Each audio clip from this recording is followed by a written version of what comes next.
Hallo, mein Name ist Christiane Würz. Ich bin Coach und Autorin aus Köln und ich weiß, wie sich etwas aus Krisen machen lässt. Herzlich willkommen. Zu Gast heute habe ich hier in einem virtuellen Gesprächsrahmen Jeff Davis aus Rotterdam. Jeff versteht mich, er nickt. Er ist eigentlich in den USA groß geworden und hat aber europäische Wurzeln. Jeff ist auch jemand, der im Bereich unterwegs ist, sich dafür einzusetzen, dass Mental Health Herausforderungen, Neigungen, Krisen, wie man das auch immer bezeichnen möchte, dass die ernst genommen werden, aber dass die eben nicht dazu führen, dass man irgendwie stigmatisiert und ausgegrenzt wird. Ich wechsle jetzt ins Englische und dann kann Jeff ein bisschen mehr von sich erzählen. Guten Abend, Jeff. Hello, Jeff. Welcome. Hello. Thank you so much for having me, Christiana. I'm grateful to be here, and it's a pleasure to speak with you. Jeff, tell us a little bit about just introduce yourself a little bit. I mean, who are you? What are you doing in Rotterdam? I mean, like everybody thinks that in the States everything is wonderful. Oh, not everybody thinks that, but usually you could say it might be better to live in the States because you can earn more money, or I don't know what. So, what brought you to Europe, and what do you have to do with the subject mental health? Absolutely. So I have a few thoughts here. So my name is Jeff Davis, as we've established. I am 100% European, 75% Irish, 25% Hungarian, and I grew up in a state called Connecticut, which is a little bit near New York. So not everyone knows Connecticut, but New York is a bit more well known. So I grew up in the US, but I'm actually 100% European. Very quickly, I'm a mental health expert. I'm also an award-winning author, professional speaker, and I do some coaching as well. I do a lot of writing, blogging, etc. I want to go back very quickly to a study abroad experience I had. It was from 2009 through 2010. It was in Budapest, Hungary, and I loved it. I just absolutely loved it, and this explains what I'm doing out here now. So this was, at this point now, a good 10, 11, 12 years ago. And I was abroad for an entire year. I traveled all around Europe. I was living in Budapest, but I traveled all around Europe, and I just loved it. And I have to tell you, not enough Americans really travel or get out of the country. And I just fell in love with traveling. I fell in love with Europe. And since then, I went back to the United States in 2010, but I always wanted to come back to Europe. I visited, but I never actually moved. And then in 2017, I got my Irish passport, and I wanted to come back. And what brings me to the Netherlands is actually, this is where my girlfriend is from, and we live together here, and she's wonderful. We've been together for many years. But it's a win-win because I had always already wanted to come to Europe. So I came to Europe, and I wanted to live in some country out here. I'm living with her, and this was a dream of mine ever since studying abroad. It's been definitely a great experience. Of course, there are ups and downs, but I moved to the Netherlands in late 2017. So I've been here now, living here more than 3 years, and yeah, it's been a journey, but it's been incredible as well. And I'm definitely glad that I'm living out here, especially with all that's happening in America. I'm glad to be in the Netherlands. So. Well, Jeff, tell us a little bit. I mean, if you're allowed to, tell us a little bit about your girlfriend. I mean, how did you met her? I mean, is she European? Does she have a US background too? Did you meet her in Hungary or in Ireland? Or, I mean, we want to hear romantic stories.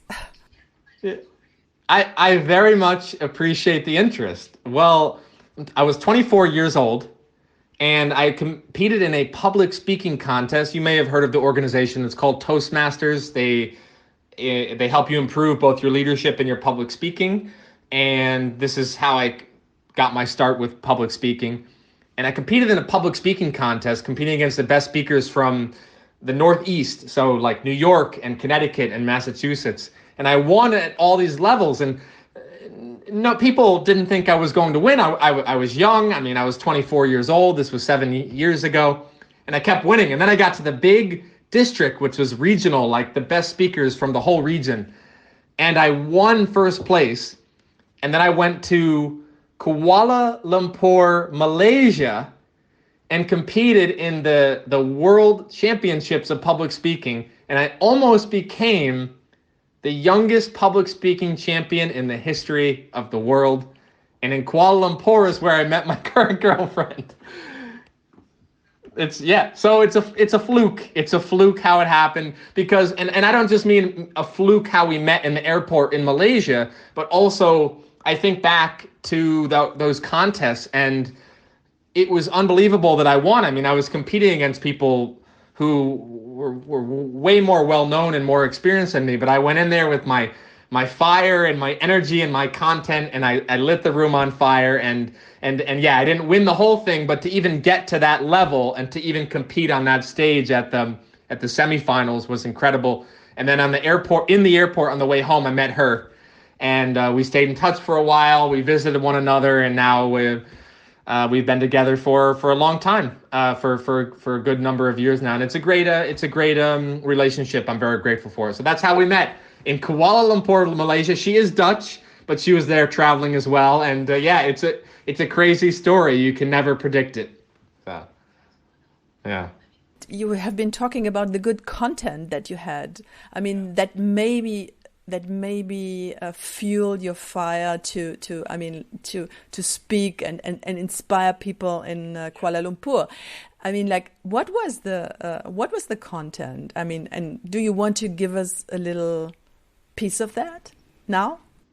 I'd be honored to. I can tell you the content of the speech that got me there. The content of that speech, I'll go right to the core of it, is that I was always living my life in the past to sort of please others and play it small, and I was always living for someday and never taking action today. And then I had a really big wake-up call, and that's where I realized someday is today. You have to stop putting it off. And what the content of the speech was that I was looking for a publisher, and I mean like a publishing house to publish my first book. And I went through 79 rejections. This happened, and on the 80th attempt, and this inspired the audience. I'm this 24-year-old kid. On the 80th attempt, I finally get a publisher who says yes to me. It was a legitimate publishing house. They actually paid for my book. Again, I was in my early 20s, so I'm sure this was inspiring the audience. And on the 80th try, I find a publisher and I publish this book, and then I spread the book around the world. And the moral of the story was that you have to stop waiting for someday and you have to take action today. It's a very simple message, but also very powerful. And the audience told me that they very much resonated with it, because it's very normal to say someday this, someday that.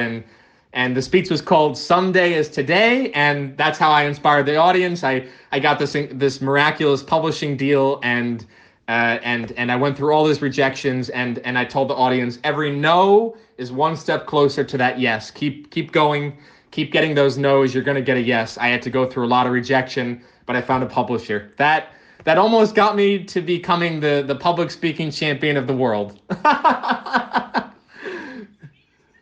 Yeah. Wow. I mean, you're still young. Who knows, Jeff? But tell us a little bit more about the wake-up call, let's say. I mean, I also had my wake-up calls, but you can be inspired by somebody, but also there is also something like a magic thing leading you to this point. It can be a very depleting point. It can be a very high point. I mean, the low point can bring you to the high point. What was this wake-up call? Can you tell us a little bit more about that?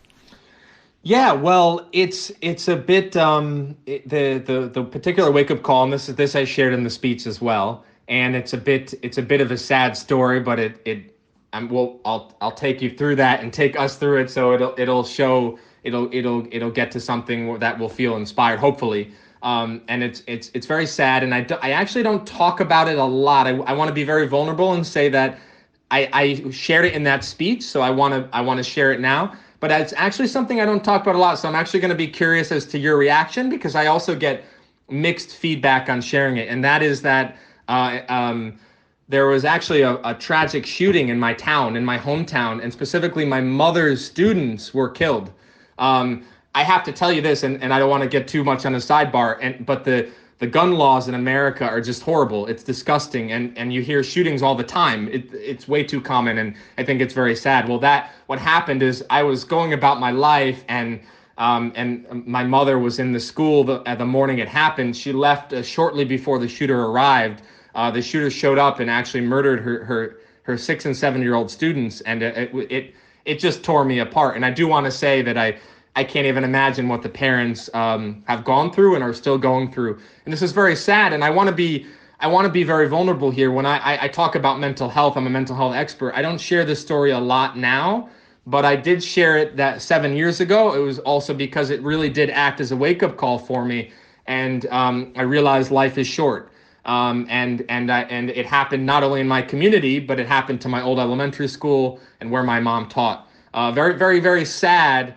But what I like to tell the audience is, don't wait for something like that to happen. It doesn't have to be something as big or as crazy as that. You can have your turning point be something small or little. You can make that change today. So Cristiano is sharing with the audience, hey guys, don't wait for something sad like this to happen. Don't make the mistake I did.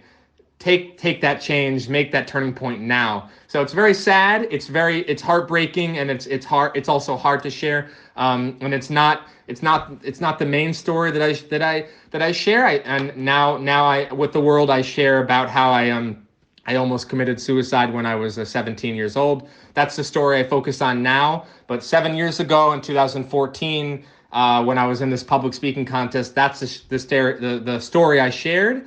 And the audience said that they found it inspiring, and I'm sharing it with you now. So what do you think?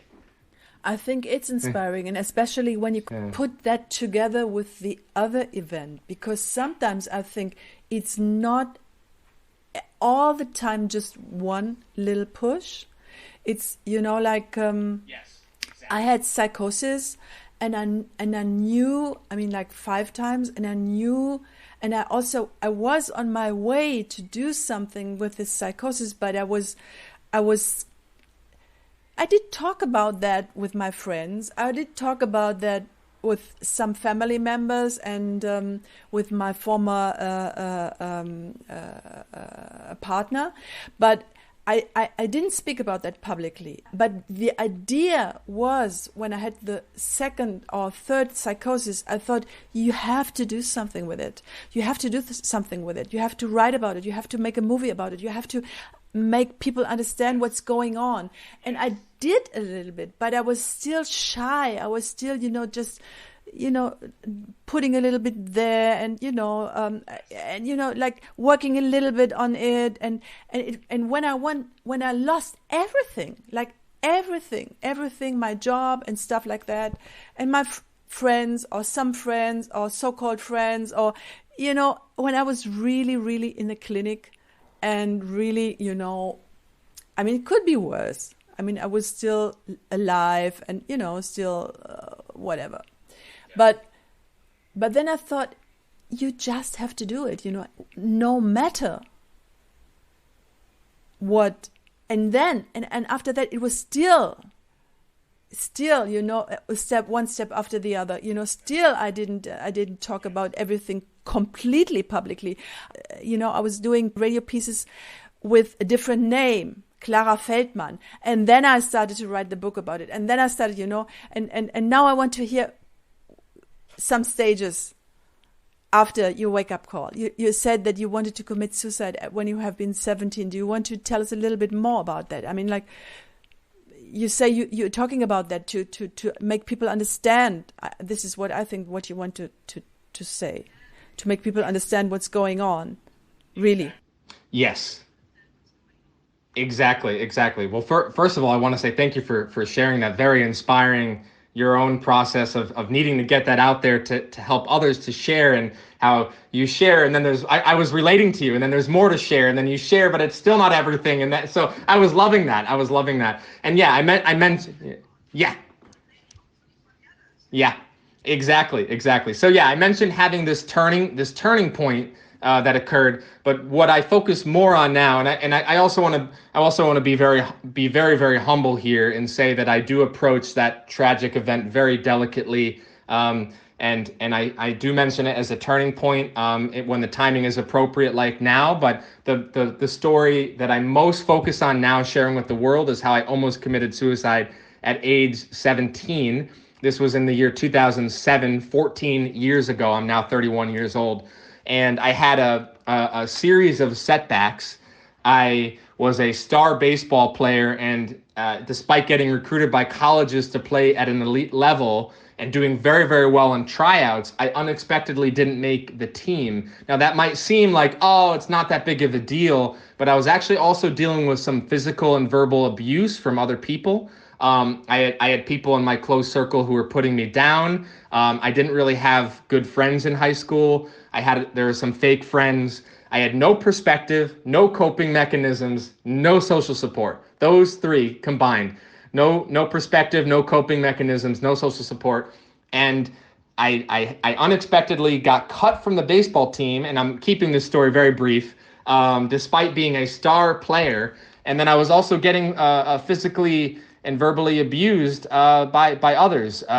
And I not only getting beat up physically, but also getting told I was worthless. And I had some very, very vicious experiences there. And then I was depressed, clinically depressed for a year. And believe it or not, I actually thought about taking my own life. And I was very close to doing it. I mean, I actually went to the garage. I actually picked up the rope. It was brutal. And then I actually called a friend, and I'll just say this before I wrap up. And I'm not kidding with you. I remember this very clearly. My friend said, "Jeff, I have to tell you, no one cares." I was going to the tree to hang myself. I was clinically depressed, and the person I thought was my best friend said, "Jeff, I have to tell you, no one cares." And just before I committed suicide, there was a spark of hope that went off inside me. I believe that came from some kind of higher power, and I'm still here today. And I abbreviated that story very much. I left a lot out so that we're not talking here for 2 hours. But that's the story I share with the world, and I get a lot of messages from people who say that story prevented them from committing suicide. You know, Jeff, might I ask you a little bit more? I mean, like, what did you feel when your friend said that? Did that deplete you even more, or did you think, fuck you? Because of you, I want to live. And I will show you one day. I will not do the same that you did. But I might enjoy one day that you feel a little bit shitty. And I don't want to be really bad. And I don't want to put you in the same situation like I've been. But you could feel a little bit like I don't know what, like somebody who was really shitty. Yeah, I felt both. I loved what you just said. I'm loving your thoughts here. This is a great conversation. It was exactly both. I felt shitty. I felt depleted. I felt very misunderstood. I felt judged. I felt like my heart was ripped out. And at the same time, I also thought in my head, fuck you. That's nonsense. You know, he was very egotistical. He's also making it about him. I mean, I'm not one to complain every day. I wasn't going around talking about my problems, but I was about to commit suicide. I was reaching out to somebody for help. And I do know he probably meant it as a form of tough love. And I know he was doing his best given his limited resources, but it was very messed up. It was very fucked up that he said that. And there was a part of me that thought, fuck this guy. He doesn't get it. Very judgmental, a fake friend, a fake person, and just a really bad guy. And I'm not saying that out of resentment. I don't hold anger towards him, but I would never, ever, ever be like him. And you nailed it. Because why am I the way I am? Why do I care so much? A lot of people ask me, Jeff, why do you care so much? I care so much because at age 17, the person I thought was my best friend told me that no one cares about me at my worst moment in life, at my rock bottom moment. And that's why I go around the world writing and speaking and helping people who are suicidal and telling them that there are people who care, that I care, that Christian cares, that others care as well. And I would never, ever be like him. So it's both at the same time, both. Yeah, I really understand. I mean, I don't know how to tell you that. Sometimes it's, like to blame somebody. I mean, to be bitter and to be, to hold this stuff. And, people make mistakes and people, I don't know what, and who knows exactly what. I mean, he was 17, maybe too. He was not an adult, he was stupid and I don't know what, had his own problems, stuff like that. But still, he could have chosen another way. I mean, there are people that have problems themselves and are 17 and who decide different. So it's not about judging these people who I don't know, who let's say made a mistake maybe, or I don't know, didn't behave in a way you wanted them to behave, but I still sometimes make the mistake to pity the other side too much, and then I say, okay, I mean, everybody chooses his journey, and I don't have to be too much attached to that. I mean, I understand it, but still, I can understand everything. It's fine, but for the future, people should behave differently. Okay, tell us a little bit more about your mission. I mean, like, what are you doing actually, and how was the COVID year or 1.5 years in the Netherlands for you? It's been a challenge. My mission would be in 2 words: suicide prevention. You could also describe that as mental health. Mental health matters. My mission is to prevent as many people as possible from committing suicide, to show them that there is a way out, that there is hope, and that there are resources out there, and that there are people who care, and that there is a way to move forward even when it feels like you can't, or at the very least to get through what you're going through. So that's my mission, the suicide prevention. I talk about mental health. I share my story. I share other people's stories as well. And I talk about this. Like you, I interview people. I do writing, etc. So that's my mission. The COVID year has been very, very challenging. It has. I mean, you'll like this. My girlfriend is actually a psychologist.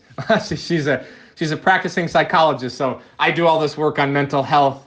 She does a lot of her profession as being a psychologist. So we had, now I'm older. I'm not 17 anymore. Now I do have some coping mechanisms. I do have some strategies. It was still tough. It was tough. I mean, it was a challenge. I think we felt safe in our apartment, but it was very tough. I found people in the area, and I don't want to speak badly here, but it was tough to keep distance, and not everyone would wear a mask, and not everyone was keeping distance, and it felt like not everyone cared. So it was hard to sometimes go out into the world when there was no vaccine yet, and when the COVID was raging on, because people can be people. So those were some of the challenges, but we used our resources. We were reading books, we watch movies, we talk, we talk on video with our friends, we talk with each other. We have coping mechanisms, but it was tough. So you have been in the Netherlands since 4 years already, more or less. 3.5 years, almost 4 years, exactly. Yeah. How would you describe it? I mean, is the Dutch public, is the Dutch public open to your message? Are they interested, or is it still strange or depleting or tough sometimes? Am I allowed to speak my mind here and be fully myself? I think so. I mean, it's not, we could be really open. I mean, this doesn't have to. This is not an accuse. This is just the experience of maybe two people who want more, who think it's not enough what is going on right now. So tell me, what do you think about? Well, let's pull back that curtain and share openly. Well, the Dutch are known to be humble, and they're known to be direct. And there's a quirk in their culture, and I can't believe I'm going to say it, but Christian, you're I love on LinkedIn how you say be yourself no matter what they say. They're direct, but they don't like it when you're direct with them.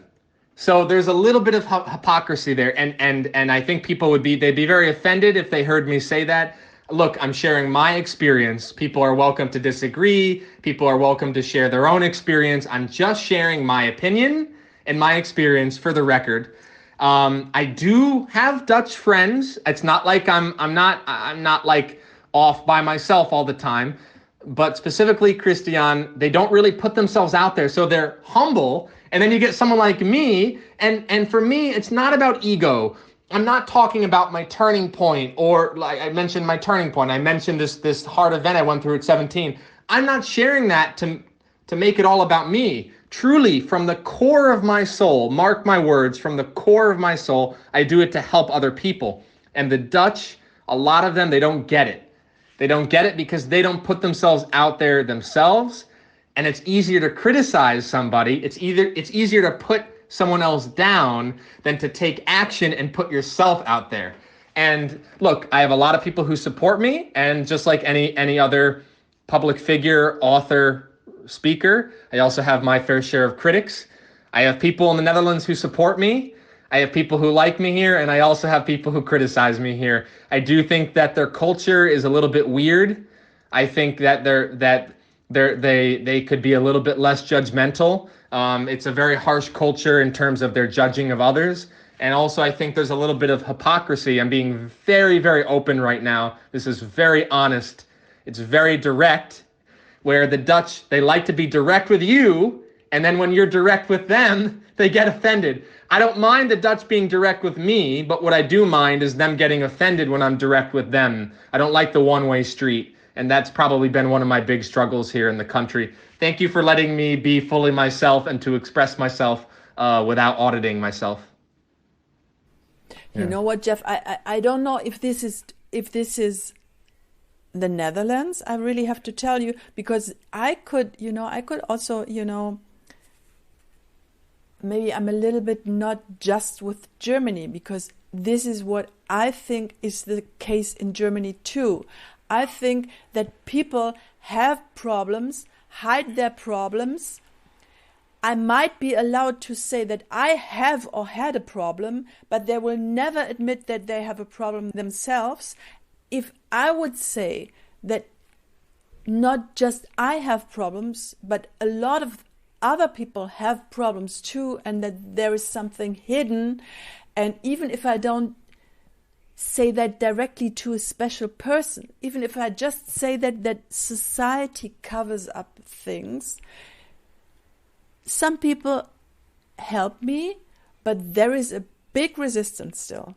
In a way, I don't understand that, because I think, what's the problem to say there is something challenging right now, and not to judge it in the way, just to analyze it, to say, okay, there is something that we have to face. A person has to face, but also others in a surrounding has to face, and we go through this, and we thrive through this. As a person, as a family, as a group of people, as a team in a company, as, I don't know what, a society. And maybe this is European. I have no idea. I'm just trying to figure out the differences between the countries. because in all the countries you have good things and bad things, and it cannot be, and it is not that Germany is all the time just bad and just conservative and the only one who, this is bullshit. But in this respect, Europe could be something very great. I mean, very diverse. I mean, if cultural views on mental health, and I think you came a little bit with the US background, to be open and to present from the beginning who you are. This is might be a little bit more the US culture than it might be in Europe, that you present everything from the beginning, I want to share something very quickly, because you're speaking music to my ears, and I want to connect the dots here, because I'm agreeing that we need to stop hiding stuff, and I want to share this, and it's coming to my intuition right now. I truly believe that you just touched on something very wise and universal. It might be a human condition. It's not European, because I'm not kidding with you. When I lived in America, people were covering things up and hiding stuff and not being open about their challenges. And look, the Dutch might think, oh, Jeff is American, he's open about stuff. And that's a superficial sort of observation. But I think what you just said is very wise, and I felt a very good, powerful connection there. I believe truly we're all one people. All culture is made up, and there's no separation. We're all connected. And I truly believe it's not just Germany or the Netherlands. Like you said, there are good people here too. And for the record, there are great aspects to the Netherlands. I don't want people to think that I'm throwing the Netherlands under the bus. What I think you just said, and you made me realize, wait, it's a universal human condition. And then what happens is people all judge each other. So every country judges each other, every culture judges each other, and then everyone thinks, oh, it's the other culture. Well, guess what? People in America are just like people in Germany and the Netherlands. And that's been my experience. I'm not just saying that. People will hide stuff and they cover it up and they don't face the truth and they're not open. And that's what I've experienced, honestly, in all across the United States. And I'm sitting here and I'm like, I think you've touched on a universal truth. Maybe it's not the Dutch culture. Maybe it's people in general. I hope that the people that are listening to us, who are listening to this podcast, like to be the listeners of our good connection and deep connection and deep talk now. And I really hope that they don't take it, that nobody, whoever listens to this, takes it as two people who think they are better than the other ones. It's just some people are kicked into certain edges, callings, and the one calling could be something else. I mean, it's the best when you follow your own calls, and our calls seem to be encourage people to talk about that, because it's so healing. I mean, for you and me, this is a healing talk. I just know that. But I hope that everybody who listens to this talk is in our healing circle, let's say. And who just doesn't want to be inside, it's okay too. But hopefully the circles get broader and we understand each other better. And yes, this is what I really hope. I mean, I still think that it's sometimes very hard, but the liberation of myself, not having to hide all the time these things, is such a big treasure for me in my personality. In my, no, not everybody has to do that, but in my experience. So it could be for another one too, but it could not, it's just, what do you think, Jeff?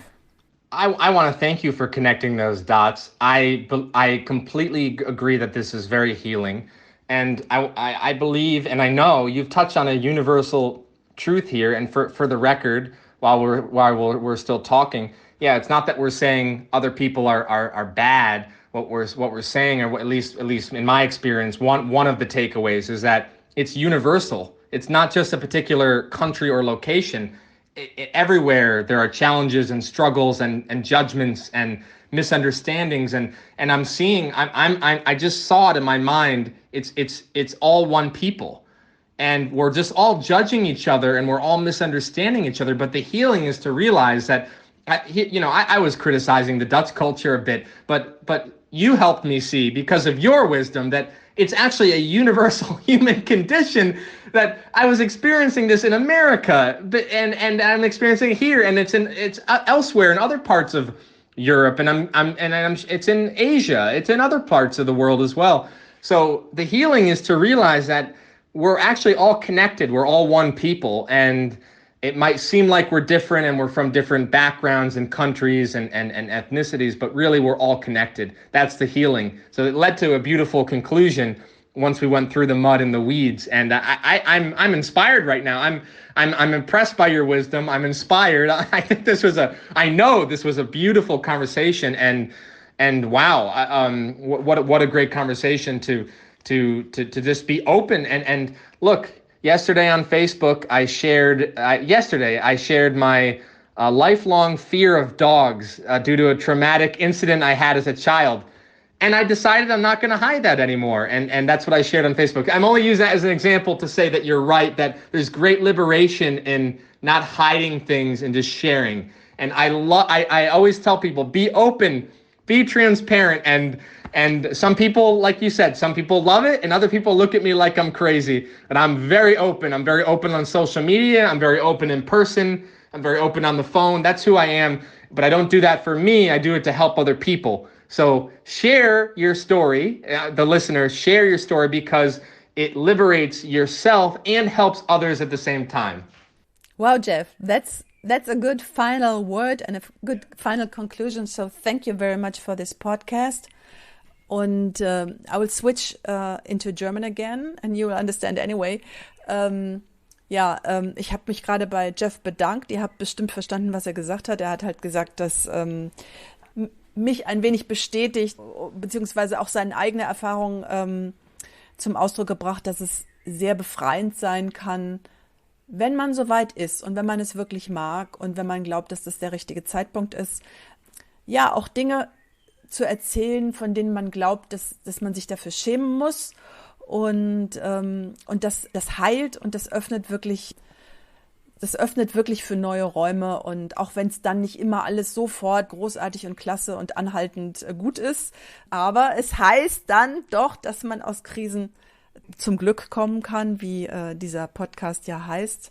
Und damit beschließe ich jetzt diesen Podcast, bedanke mich recht herzlich nochmal auf Deutsch bei Jeff, hoffe, dass ich bald mit ihm wieder sprechen kann in irgendeinem anderen Zusammenhang, und wir hören uns in 2 Wochen wieder. Ich freue mich darauf. Ich hoffe, dass die Stimmung besser ist. Jeff und ich haben davon gesprochen, dass wir unsere Impfung bekommen in dieser Woche. Der Podcast, wir befinden uns jetzt Mitte, Ende Juni. Der Podcast wird ein bisschen später veröffentlicht. Also wenn ihr das hört, dann sind Jeff und ich zumindest schon mal das erste Mal geimpft und ihr vielleicht auch schon das eine oder andere Mal. Und hoffentlich haben wir dann auch gutes Wetter, und dann hat sich vielleicht auch das eine oder andere Mental Health Thema erledigt, und irgendein interessantes Thema ist dann wieder an der Reihe. Bis dahin.